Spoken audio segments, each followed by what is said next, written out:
be showing the power that is in solo queue as well. Heimerdinger, one of the highest win rate champions at the moment. Again, probably most likely going to be played in the mid lane. The Ambessa ban. The one weakness that Heimerdinger has is any sort of dive comp in general. So champions like Ambessa, champions like Vi that can dive onto the Heimerdinger. You chain that CC on top of each other, and then Heimerdinger really struggles to kind of escape that because he doesn't have any sort of mobility. He just has the extra movement speed when he's around his turrets. So on the other side, we have Ziggs and Jace. So interesting to see if Ziggs, after all this time, after many years, it feels like 3 years now in the making, where Ziggs has always been played in the Dragon lane, but never in the mid lane, to see whether that's going to be the case. I mean, Ziggs could be pretty good against Heimerdinger because he can, use his bombs to try and take out the towers and stop the aggression coming out from the Spanish side. I mean, it was quite a big pick within World, right? So we still saw Ziggs in Worlds 2024 as well. We might get the Warwick rework, a little bit of a feisty one. Quite a bit of arcane heroes coming out already, right? You got the Warwick, you got Jace, you got Ziggs. Well, not Ziggs, but he's a Yordle. It's Yordle and Yordle action. But they just tease us. They don't want us to go on the Jace hate train that we got at the end of Act 2 of Arcane Season 2. But it's nice to see the likes of the Camille again. Very strong synergy with the Galio. Oh, yeah, I mean, Camille Galio is a classic combo. You dive in with Camille's ulti, you follow up with the Galio ulti, that lockdown, that chain CC that you have on top of each other. And then even Heimerdinger as well, his empowered bombs that he can throw out does huge amount of AoE damage. You can also stun as well. So already I'm seeing the Spanish side come up with a whole bunch of combos, a whole bunch of burst damage potential that can come off here. Whereas we didn't get the Warwick, but there is still maybe a possibility that we could be getting a Warwick pick. We see the likes of Xin Zhao being banned. I'm a bit kind of confused on where the team of Esubacz are going at the moment. I'm assuming Jackson the Baron lane, Jace mid, Ziggs bot. So, but hey, that could be different. Yeah, it could be flex, right? And that's the good thing about this draft is that they're going for a little bit something more classical that we've been used to on the Wild Circuit and on the Rift as well. But it can be sort of fleshed out with these next 4 to 5 picks, right? And like you said, the Xin Zhao and the Viego ban, they're looking to ban out some of those big jungle picks, because if you look over to the side of blue, we could see the Camille going to the jungle, but I don't think we're going to be seeing that. It's more likely going to be up into the Clash lane, because she was one of the favorites in the last time we did this. Being up pretty much a toss-up between Camille, Fiora, or Renekton, all up into there. But it looks like we could be getting the Camille into the jungle now that Fiora comes through. A little bit of a spanner in the works there, thanks to Heimerdinger. I'm a bit confused now of where, I mean, I think it's going to be either Camille jungle or maybe even Fiora jungle. That's one hell of a throwback if we get Fiora jungle. That was a thing from many years ago. Even Camille as well was also a thing from many years ago. So this is going to be definitely a flash in the past. To be fair, it is Miha playing in the jungle. So I wouldn't surprise. Oh, wow. Wait. Okay. Now Camille mid, maybe? Against Jace? I think that this Heimerdinger is going bot lane.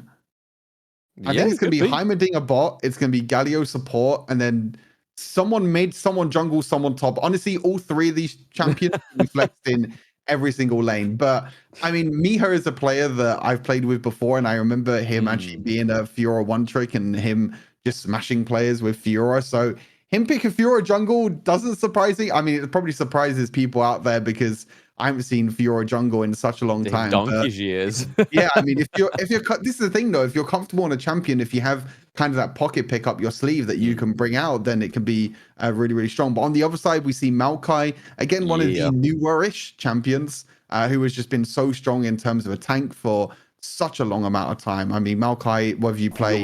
Again, a lot of dashes, a lot of heal as well onto the ultimate, especially if you're able to proc those pinpoints onto, for example, if they're trying to go for the Ziggs, there's quite a lot of ways that Fiora can get in there onto the Ziggs as well. So it'll be really interesting to see how they actually formulate these team comps right now. But then we're looking into the game 1 of match 1. So let's see if those ruins, so the fleet footwork does come through for the Camille. So we were saying that we are going to be seeing that, but it's not actually going to go over to Hecarim, going to go for the Ghost as well, which is probably just as useful, right?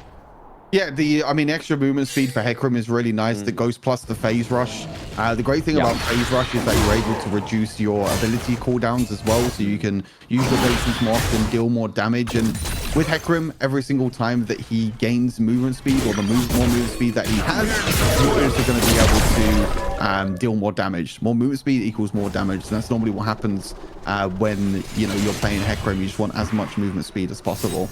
But yeah, as I mentioned, there are a few players here that definitely catches my eye. Packers, if I'm not mistaken, used to be a mid lane main. I'm trying to remember back many years now of play, and I think Packers used to be a mid lane main, or maybe he was always a jungle main. Xerxer as well as the support. I recognize Blaster, I'm pretty sure, was an AD carry main. Now is playing in the mid lane. But first blood in the bot lane. Ziggs is already got a kill. Heimerdinger gets first blood as well, so first blooded. So early advantage in the bot lane here for Esubacz. Yeah, there's a reason why Ziggs is a bit of a classic meta, right? He's able to just... There's been people have had, and players have had a lot more time to just formulate the way they can play the Ziggs over the Heimerdinger. They're just kind of hoping that the new hero has a lot more power within the kit. Hasn't been recently nerfed either as well, so still feeling like he's balanced right. But what do you think of Heimerdinger? Is he balanced? Does he do too much damage? Does he do too little damage? Where does he sit on your scale, Stu? I mean, when he first got released, he was completely out of it, like completely broken, like crazy. He's been nerfed twice already in 2 recent patches. He's still pretty strong. He's not as strong as what he was when he first got released. Galio might be a little bit caught out here. Might have to use the flash to get away. Yep, has to use the flash to get away. A little bit caught out there in terms of rotations. We're seeing both the supports at the moment with a lot of rotations. But yeah, I think Heimerdinger's power has definitely been shifted down ever so slightly. Turrets don't do as much damage anymore. The AoE, the area of effect on the bombs have actually been reduced, so you can't actually, you need to be more accurate now with your bombs to actually make sure that you hit them with your third ability, so that's going to be really important when it comes to the fights. But overall, I still think he's pretty good. Is he first pick worthy? I mean, we'll have to wait and see. Again, I did lose the first blood in that bot lane, and Ziggs getting an early advantage here means that Ziggs can give a little bit more power in this bottom side. Yeah, it's like you said earlier, he's a little bit of a glass cannon, right? Yeah, I feel like towards the end of the game, both the Ziggs and the Heimerdinger, like you said, in the draft pick, they are going to be the higher damage champions out of everybody on the Rift. Maybe even the Fiora might be something that can get a lot of damage going off there, because we know while she is in the jungle, she's able to farm up faster, get those rotations, trying to get the pickoffs to those squishier heroes, squishier champions on the side of ESB. But right now, you're kind of seeing that gold difference not really doing anything. It's just fluttering between both of these teams. But for ESB, they already have a strong foot in this game, getting that first blood in the dragon lane, right? So you can see that you've been able to build the magical pen boots. There we go. Classical plan, tripping all over himself, able to get the first boots together. So again, a lot of AP going over to the side of Ziggs. Yeah, a little bit of gold lead in the mid and the bot lane at the moment. We're seeing the Hextech loot kits come in handy as well for some of these players. Heimerdinger there got the minion to Team Razor to be able to basically one-shot a minion. You got things like the extra turrets that can deal damage to towers. You got your extra stone things, but Nature's grasp with the Hecarim as well. Everyone just using their ultimates to try and take down Aatrox, and they was able to do it. I mean, he's a really good player. I mean, that's the power of the Maokai that we were talking about in Champions. You can use your ultimate from so far away, and because it gains movement speed, the further distance that it goes, it's so hard to try and escape. Even with Aatrox using flash, using dash, and using everything possible to try and escape, still couldn't escape. And as you mentioned, the Hecarim ultimate on top of that as well, also securing the kill. So Esubacz with a 2 kill lead at the moment, making sure that they can take early advantages with these ultimates. Yeah, maybe they're just testing the water, right? There's only 2 kills. It's nothing to kind of be too excited for ESB, but it's still a lead per se for the red team. So they are still ahead. The gold, again, is still very thick between these 2 teams. It's what, 17k, maybe what, 400 gold with absolutely nothing right now. Bit of a tip for that up into the top lane right now. Yeah, not really too much happening, just the trade going back and forth. The major objectives has spawned though.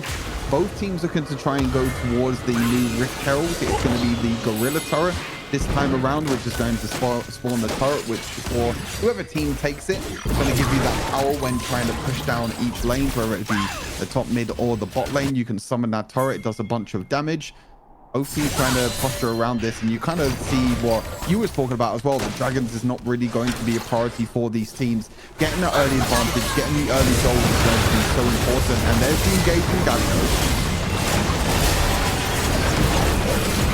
Straight onto the things onto the back line, and the counter engage is actually pretty good though. The Maokai ultimate on top of that as well, doing a lot of crowd control, and it's actually it seems like a 2-for-3 trade at the moment for the Esubacz.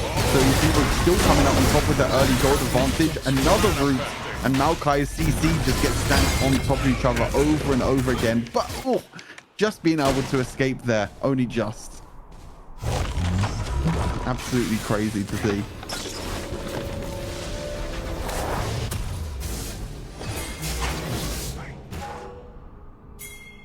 So no team has taken the Rift Herald just yet, or I should say the Gorilla Tower. I still keep calling it the Rift Herald for some reason. Even after all of this time, the Rift Herald is still going to be a name that I am always kept to heart.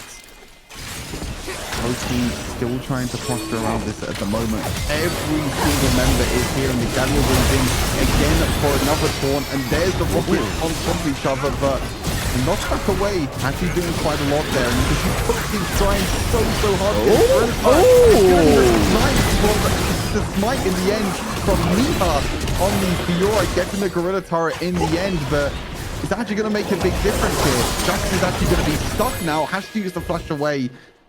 Spanish side get the Rift Herald, but still the gold lead is just in favor of Esubacz.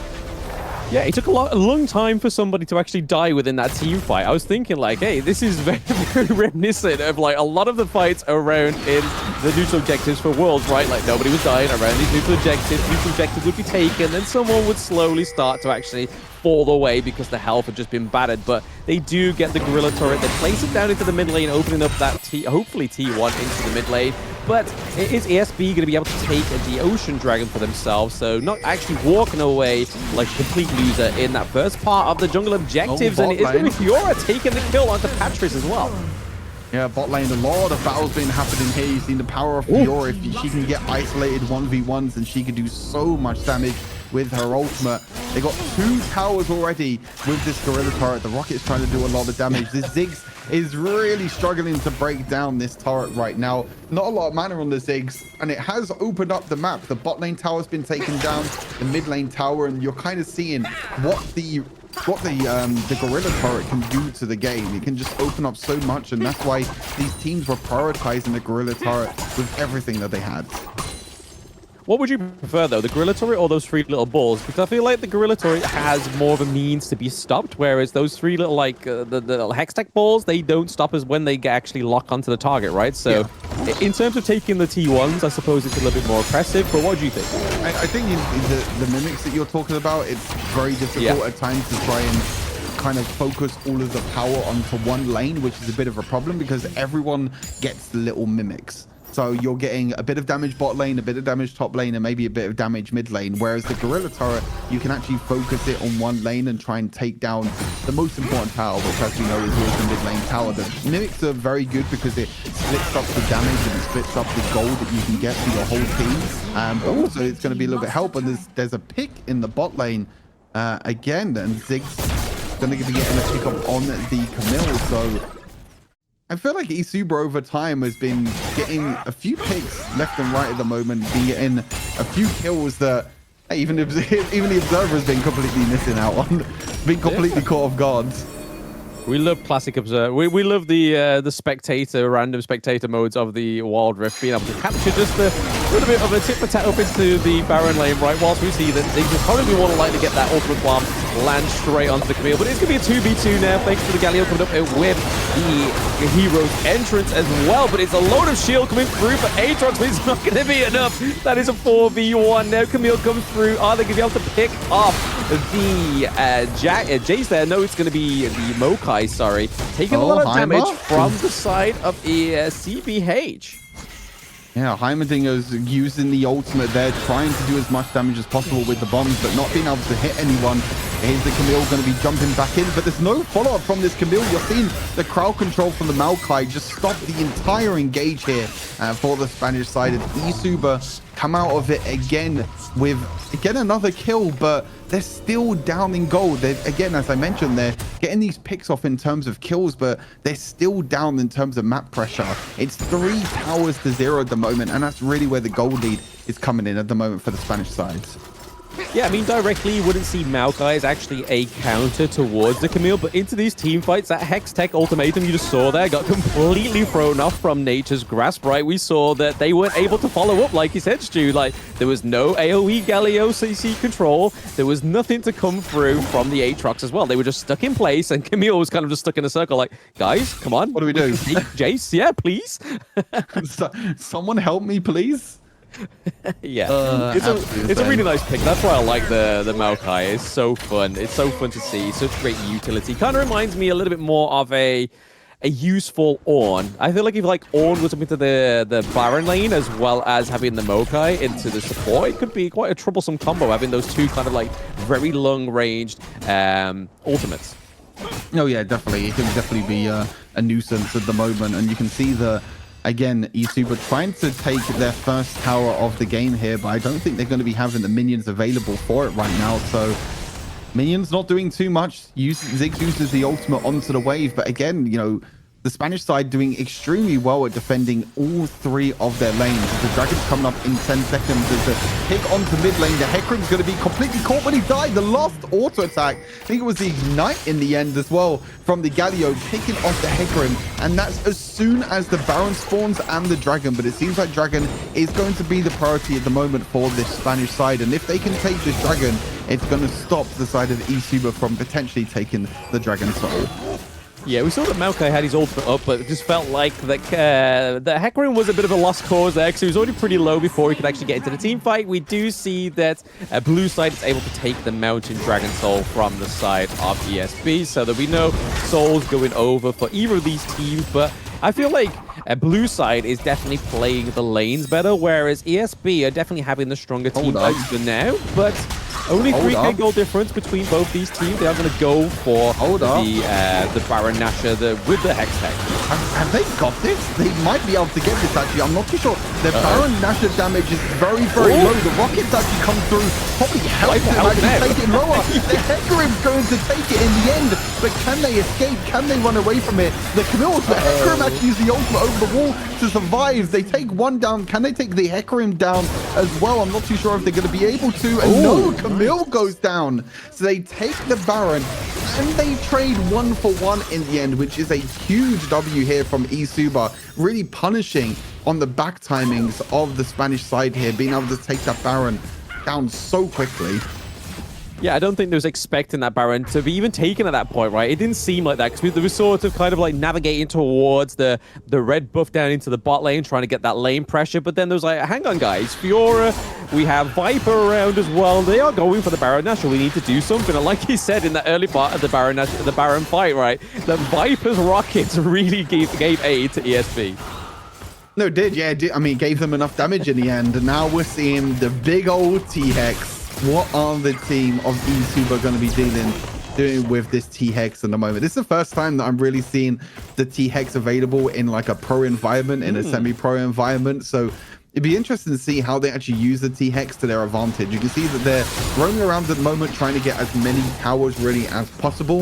The T-Hex is definitely very tanky. You can see Jace actually in the T-Hex, which is a little bit surprising, but at the same time, maybe Jace doesn't feel as useful at the moment. He still only has 1 item, so most of the time you kind of want to put your weakest player really on the T-Hex to kind of give your team a bit more power. As you can see, the ultimate coming through, the laser really wreaking havoc on that mid lane tower, and they're trying their best to try and take this down, but the turret's doing so much. The Galio actually using the taunt in the end.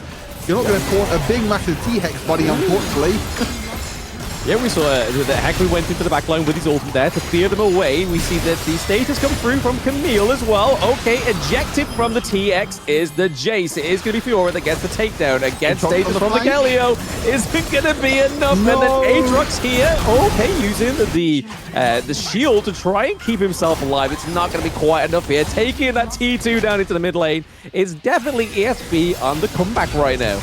Oh, Miha trying to dash forward as well. They're really trying to capitalize on this. Okay. Yeah, I mean, Maokai's just going to sacrifice his life. I don't know if Miha's going to be able to get onto the Zig in the end. Seems like he's just going to escape for now. So really nice play here from Esubacz. Again, the kind of that realization, that snap decision making to take the Baron Nashor down. You can see how powerful this T-Hex mecha can be. They've just taken down so many towers, and now they're actually ahead in towers thanks to like the buffed up minions, the T-Hex giving a little bit more power as well into that mid lane. They're able to take down 4 towers, and now they're the ones really in a bit of a gold lead, but it's still anyone's game. It's been so back and forth at the moment with these two teams. Yeah, I mean, I feel like they have a good opportunity here for the side of ESB because they have that T2 down into the mid lane, so it's pretty much wide open. There is less places for the side of CPH to actually to just hide behind and try and sort of get the ganks as they push forward. But I feel like ESB, they've had great team fights. I feel like if they decide to try and overextend a little bit too much by like a solo player, I can see them getting punished completely because, like you were saying with Jace taking the T-Hex, he only had the one item. He's got the Yumus right now. He's gone for the Black Cleaver as well. So he's finally starting to get those items together. He's now got the Executioner's Call in, so the anti-heal coming through for Jace. So I feel like if they manage to catch off either Ziggs or Jace, then they could be trouble for ESP. Yeah, in general, it seems like Esubacz has definitely gone for the scaling options in terms of items. You can see Hecarim now has the Mirror Mana completed. Jace still doesn't have the Mirror Mana finished yet, so still trying to wait for that to scale up. Both teams going for the Dragons. They're going in for a fight. Can Hecarim use the ultimate onto the backline in time? Yeah, a lot of stations coming through. Galio there trying to give some shield over to the Camille, but it's a little bit too late. He is 0 to 60. He's the Ferrari of the Rift. It is Hecarim taken up, and he's actually giving aid to his backline as well. Look at the takedown. The Aatrox, Fiora going down as well. Viper is having to use the status to keep himself alive, but it is the ultimate bomb that comes through, but doesn't finish off Heimerdinger. It is going to be Hecarim. It's a double kill for Patris, and that's a team wipe. Yeah, team white ace for Esubacz, and that's going to give them the second Baron Nashor, and this Hecarim is so scary to deal with. You're seeing the ultimate, the movement speed of the Hecarim giving him so much damage, and it's so hard to try and lock this guy down. If you don't lock him down with the likes of your Camille ultimate, your Galio ultimate, it is so difficult. Second Baron now over to Esubacz. They secured the Drake as well. And now it's all steam ahead here for Esubacz, but they do have the Elder Drake also coming up as well. So the action does not stop here. We just had the Baron Nashor being taken down. Now we have the Elder Drake. So the Spanish side doesn't have too long to kind of recoup and recover because the Elder Drake is being taken already by Esubacz. Yeah, I feel like the Elder Drake's definitely going to be a bit of a lifeline here for CPH. They have managed to actually time their death timers very coordinatively towards this spawn of the Elder Drake. But right now you can kind of see that Viper takes a lot of damage from Ziggs. He's gone. Oh, the home in with Maokai. What? Blue team champion. The laser in the end from the T-Hex and the Ziggs ultimate doing so much damage. You're seeing Ziggs is just over the wall, just taking so much damage from the Elder Drake, but he doesn't care. He's just throwing bombs over the wall and he's doing so much damage, and this might be the end for game number 1. Esubacz with the picks in the early game, the extra kills as well. They weren't able to do too much with the objectives with the towers, but it was the Baron Nashor take early on into this game to really swing this game around, and now they're on to Nexus. It's only Miha to try and defend it, but when there's a big T-Hex in your base, there is nothing left to be done, and Esubacz will take game number 1. I feel like we should have the Jurassic Park music just on kind of a soundboard there for whenever the T-Hex comes through, or even at least the victory, the little horns.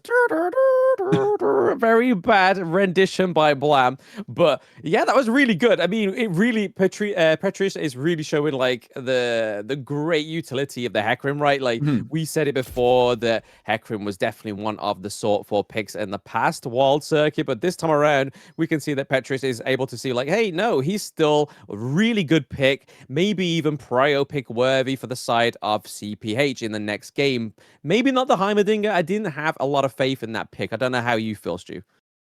Oh yeah, I mean the Heimerdinger didn't feel like it did too much in the end. I mean, you could really see the power of the Ziggs in the end. I think that ultimate, that huge AoE damage. I mean, we saw right at the end as well, right? Like the Heimerdinger was stuck there trying to place his turrets down, and that's the thing. Heimerdinger kind of needs a little bit of time. Heimerdinger needs to put his turrets down. He needs a bit of time. He needs to upgrade his his abilities with his ultimates. Yep.